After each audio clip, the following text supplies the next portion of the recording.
Forza Horizon 6 running on the Ally Z1 Extreme. In this video, we're going to be going over the performance, the settings I'm using, and what I recommend you use in order to get the most out of your handheld. We're going to be focusing on real gameplay and overall performance, so if you enjoy handheld performance tests like this and you would like to see more, definitely go ahead and subscribe, like the video, and let's get into it. So when it comes to the settings, we're going to go ahead and go down to the video tab first. From there, I have it set to 1920 by 1080.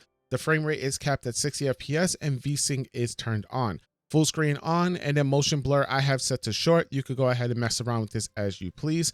And then I have AMD FSR set to performance with the sharpness set to 0.5. Everything else is pretty much left at default and as is. Next is the graphics and performance tab. Preset shows custom. However, I did set it to medium and then I changed two settings and that's why it showed custom. From here, the first thing I changed was audio quality and I set that to ultra. Doesn't affect the performance whatsoever. And then motion blur quality I set to low. That's pretty much it. Everything else is left as is. So throughout my time playing on the Z1 Extreme, I had it set to 30 watt turbo mode. Now that's not to say that this won't run at a lower wattage, because you definitely can. At 15 watt performance mode, you're looking at around 30 to 40 FPS depending on the situation, whether you're in a open environment like a field or a more dense city area. Now at 30 watt turbo mode, however, while plugged in, the performance jumps quite a bit. Most of the time I'm seeing around 50 to 60 FPS with the settings that I have, and it usually sits about 55, 57 range. It would dip into the low 50s here and there, and very rarely would it actually touch 40 FPS, but it wasn't common.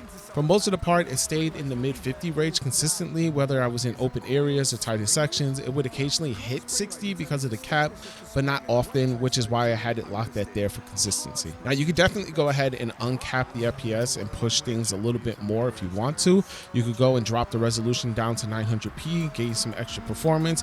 I did try this, however, and I wasn't a fan of how the visuals looked at 900p, so I stuck with 1080. That's going to come down to preference, however, so you can also go ahead and switch FSR from performance to balance, and you could drop the resolution just to clean things up a bit visually. However, what I have here looked perfectly fine to me, and I enjoyed it overall. The game does run extremely well on the handheld, and it feels really well optimized. So I didn't run into any stuttering, no hiccups, no real performance issues at all. It was just a smooth experience the entire time. So if you were concerned about how it runs on the Z1 Extreme, there's really nothing to worry about here.